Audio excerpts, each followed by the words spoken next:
नई परख के दर्शकों को एक बार फिर मेरा नमस्ते। मैं फिर आपके सामने एक सीधी बात कहूँगा, एक बहुत ही महत्वपूर्ण राष्ट्रीय मुद्दा मेरे सामने है। एक विवाद छिड़ा हुआ है, जिसमें सुप्रीम कोर्ट ने राहुल गांधी की एक टिप्पणी के ऊपर फैसला देते हुए कुछ कहा है, जिससे तूफान सा मच गया है। आज हम लोग उसके ऊपर चर्चा करेंगे, क्योंकि उसमें राष्ट्रीय सुरक्षा उसके केंद्र में है, भारत की क्षेत्रीय अखंडता उसके केंद्र में है, भारत-चीन संबंध उसके केंद्र में है और नरेंद्र मोदी की सरकार जो कुछ कहती रही है संसद के बाहर और भीतर, वो सब उसके केंद्र में है। दोस्तों, सुप्रीम कोर्ट ने राहुल गांधी को नसीहत दी है कि उन्हें चीन द्वारा भारत की जमीन पर कब्जा कर लेने वाला वक्तव्य नहीं देना चाहिए था। सुप्रीम कोर्ट ने पूछा है कि राहुल के पास इसका क्या सबूत है कि चीन ने भारत की जमीन कब्जा कर रखी है। उसने यह टिप्पणी भी की है कि कोई भी देशभक्त भारतीय ऐसा बयान देने से परहेज करेगा।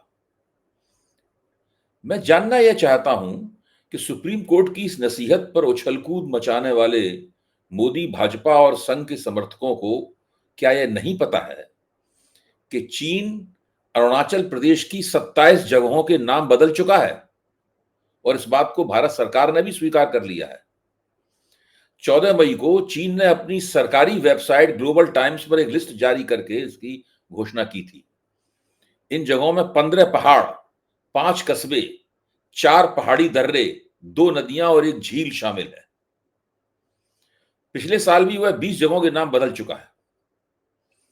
क्या सुप्रीम कोर्ट की टिप्पणी पर राहुल गांधी को आड़े हाथों लेने वाले प्रधानमंत्री नरेंद्र मोदी को अपनी ही पार्टी के सांसद, अरुणाचल के सांसद तापिर गाव द्वारा 2019 में लोकसभा में दिया गया वह भाषण याद नहीं है, जिसमें उन्होंने कहा था कि आज 50 से 60 किलोमीटर तक चीन ने भारतीय सीमा में कब्जा कर रखा है। तापिर गाव को तकलीफ इस बात की थी कि अखबारों और टीवी पर शेयर मार्केट की खबरें छपती रहती हैं, पर चीन द्वारा अरुणाचल की जमीन पर कब्जा करने की खबर दबा दी जाती है। बेशर्मी की हालत तो यह है कि भाजपा के सांसद लोकसभा में यह कह रहे हैं, लेकिन इसके एक साल बाद 2020 में मोदी जी यह कहते हुए सुने गए कि न कोई हमारी सीमा में घुस आया है, न ही घुसा हुआ है। किसी को याद हो या न याद हो, पर मुझे याद है कि मोदी जी ने झूठा बयान गलवान घाटी में भारतीय और चीनी सैनिकों के बीच हुई एक हिंसक झड़प के बाद दिया था। यह जरूर है कि उस झड़प में गोले बारूद का इस्तेमाल नहीं किया गया था। आज हम इसी विषय पर चर्चा करेंगे, लेकिन सुप्रीम कोर्ट की इस टिप्पणी पर कोई टिप्पणी करने से पहले मैं तथ्यों के जरिए यह साबित करूंगा कि राहुल गांधी की बात क्यों सही थी और विपक्ष के नेता को इसी तरह हिम्मत दिखाते हुए ऐसी बातें कहता रहना चाहिए। मैं तो यह भी कहूंगा कि राहुल ही नहीं, समूचा विपक्ष इस समय इसी लहजे की राजनीति कर रहा है। संसद में समाजवादी पार्टी के नेता अखिलेश यादव ने जब इसी सत्र में बोलते हुए मांग की कि 2014 में भारत का जो क्षेत्रफल था वह 2025 में कितना है, इसकी जानकारी दी जानी चाहिए। तो उसका मतलब भी यही था। अखिलेश भी वही बात कह रहे हैं जो राहुल ने भारत जोड़ो यात्रा के दौरान कही थी कि चीन भारत की जमीन हड़प रहा है, देश का क्षेत्रफल कम हो रहा है और सरकार इसे छिपाने की कोशिश कर रही है। हकीकत यह है कि चीन ने एक बार फिर से भारत की जमीन हड़पने वाली अपनी कुख्यात रणनीति शुरू कर दी है, जिसे सलामी स्लाइसिंग कहा जाता है। आप जानते हैं कि सलामी एक खाद्य पदार्थ होता है जो जिसको एक खास तरह की कुकिंग के जरिए तैयार किया जाता है। उसके पतले पतले स्लाइस काटे जाते हैं। दरअसल सलामी स्लाइसिंग चीन का बहुत पुराना हथियार रहा है, जिसकी मदद से उसने हमेशा अपने साम्राज्य का विस्तार किया है। सलामी स्लाइसिंग वह रणनीति है जिसमें एक साम्राज्य लोलुप देश अपने पड़ोसी देशों के खिलाफ छोटे छोटे फौजी ऑपरेशन करके अथवा धीरे धीरे पैर पसार कर छोटे छोटे इलाकों पर कब्जा जमाना शुरू करता है। चीन ने 1962 में इसी सलामी स्लाइसिंग रणनीति का इस्तेमाल किया था और इस वक्त भी कर रहा है। इस तरह की खबरें लंबे अरसे से भारतीय मीडिया में प्रकाशित हो रही हैं, पर सरकार अभी तक उन्हें आधिकारिक रूप से मानने के लिए तैयार नहीं थी। सरकार का रवैया काफी कुछ शुतुरमुर्ग जैसा था। जब रेगिस्तान में तूफान आता है तो शुतुरमुर्ग रेत में यह सोचकर अपना सिर छिपा लेता है कि तूफान निकल जाएगा और उसे नुकसान नहीं होगा, लेकिन वह नहीं जानता कि तूफान उसके लिए प्राणों का संकट पैदा कर सकता है।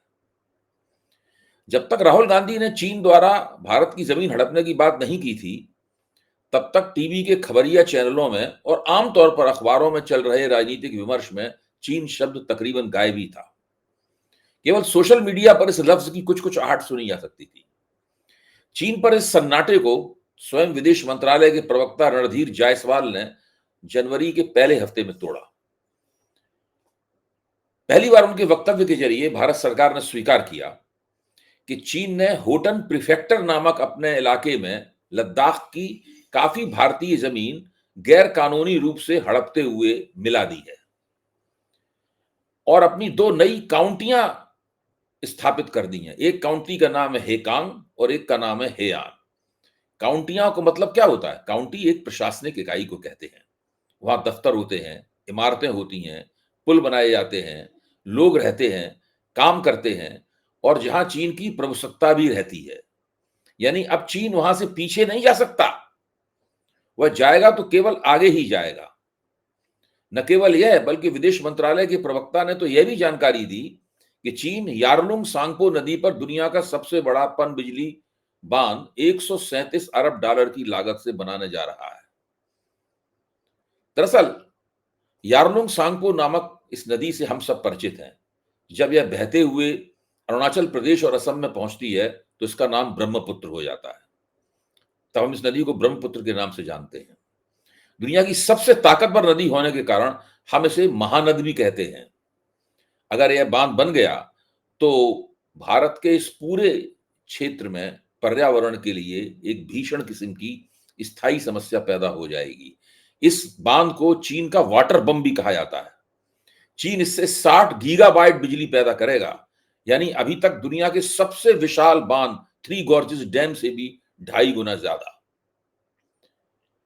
भारत में चीन के होटन प्रीफेक्चर का नाम खोटान है, यानी भारतीय लोग होटन प्रीफेक्चर इलाके को खोटान के नाम से जानते हैं।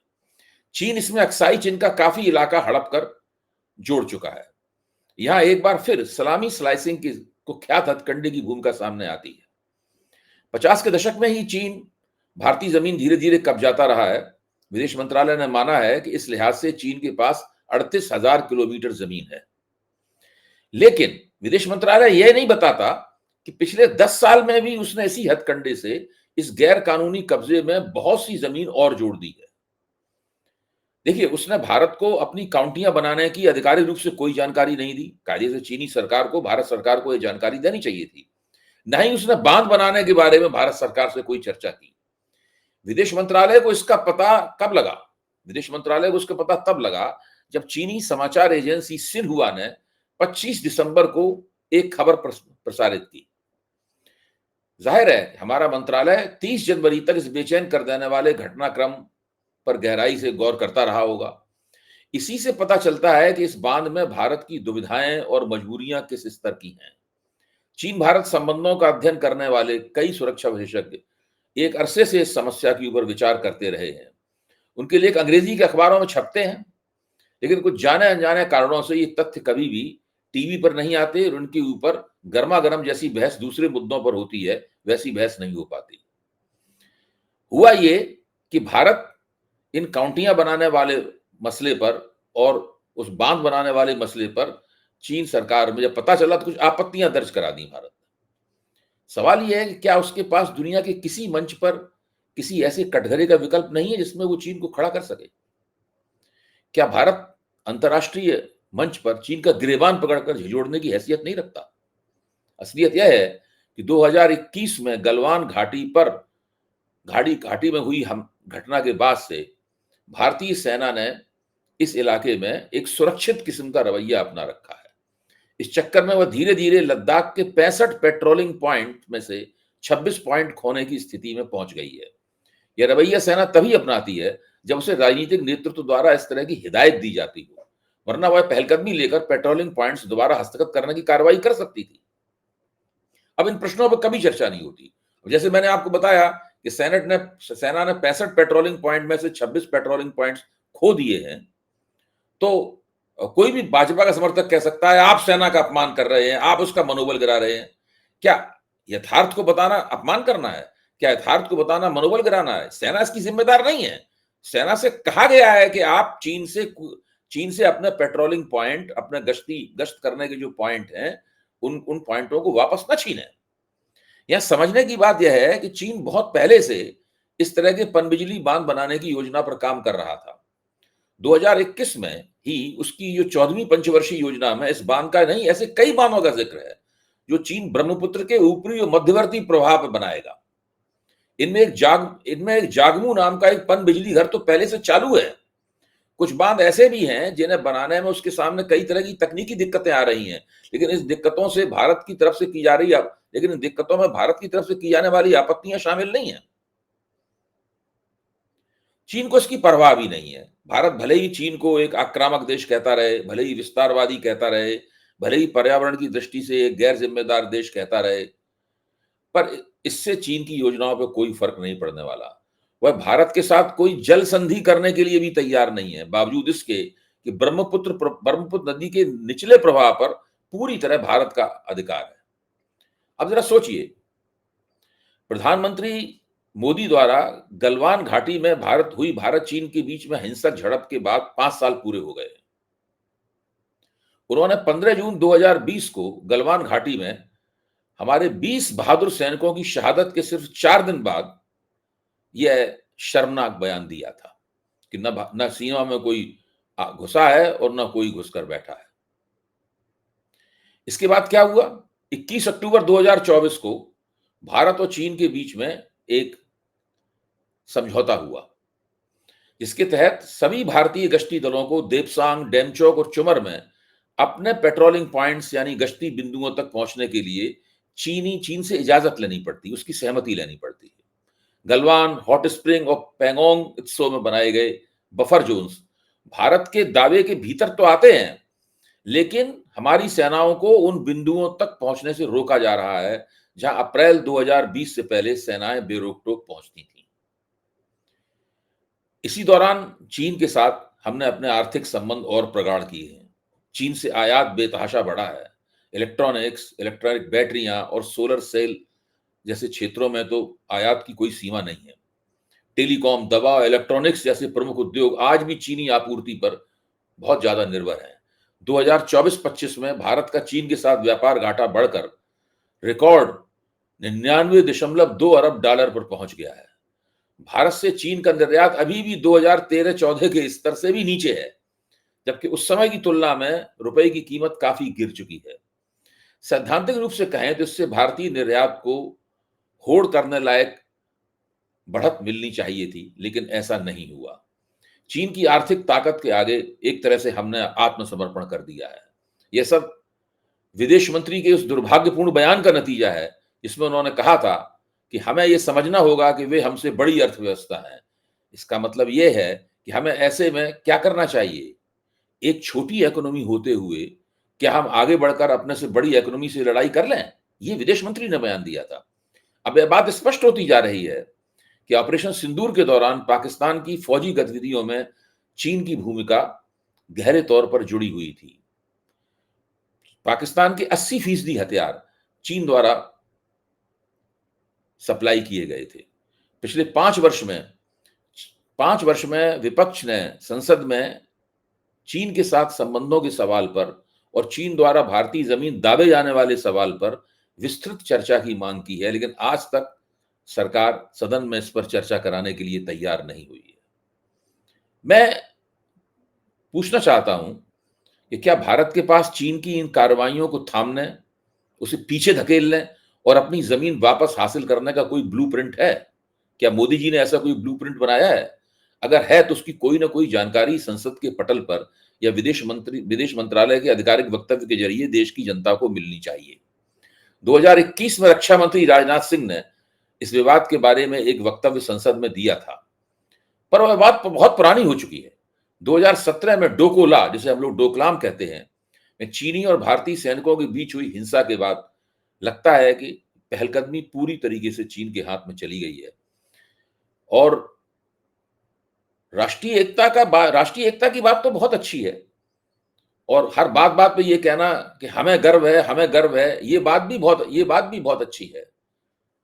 लेकिन चीन द्वारा लद्दाख में काउंटियां बनाना और एक दैत्यागार पनबिजली घर की योजना को अंजाम देना और अरुणाचल प्रदेश पर अपना कब्जा जताना, एक बार 27 और इससे पहले एक बार 20 जगहों के नाम बदल देना और उसके बदले में विदेश मंत्रालय के प्रवक्ता द्वारा सिर्फ ये कहना है कि ये तो नाम बदलना एक मूर्खतापूर्ण बात है, इससे अरुणाचल प्रदेश भारत का ऐसी बात नहीं कि इससे अरुणाचल प्रदेश को हम मान लें कि वो भारत का अंग नहीं है। सवाल ये, भारत कहता रहता है कि अरुणाचल प्रदेश हमारा अंग है, लेकिन चीन जो कर रहा है उससे तो ऐसा लगता है कि चीन ने अरुणाचल प्रदेश पर अपनी दृष्टि से कब्जा जमा लिया है, भारत उसको मान्यता नहीं दे रहा है, भारत कह रहा है कि वो हमारा हिस्सा है। जो अरुणाचल प्रदेश में भाजपा के सांसद थे, उन्होंने सदन में क्या वक्तव्य दिया है वो अभी मैंने आपके सामने रखा। हमें सोचना चाहिए कि इन तथ्यों की रोशनी में हम राहुल गांधी के वक्तव्य को किस रूप में देखें। क्या उन्होंने अपने कर्तव्य की पूर्ति की विपक्ष के नेता के तौर पर?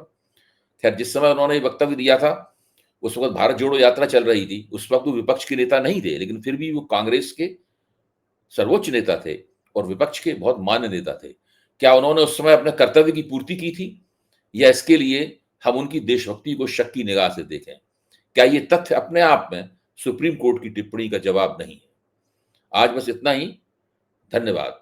दोस्तों, अगर आपको मेरी ये चर्चा पसंद आई हो, अगर आपको लगा हो ये एक तथ्यात्मक है और सत्य के नजदीक है और इसी दृष्टि से हमें राजनीति और राजनीतिक बहसों को देखना चाहिए, तो मेरा आपसे निवेदन है कि आप नई परख को सब्सक्राइब करें, अपने दोस्तों को भी सब्सक्राइब करने के लिए कहें और अपने बच्चों से भी कहें कि वो इस वक्तव्य को सुने, क्योंकि इसमें चीन और भारत संबंधों के ऊपर एक तथ्यात्मक रोशनी डाली गई है।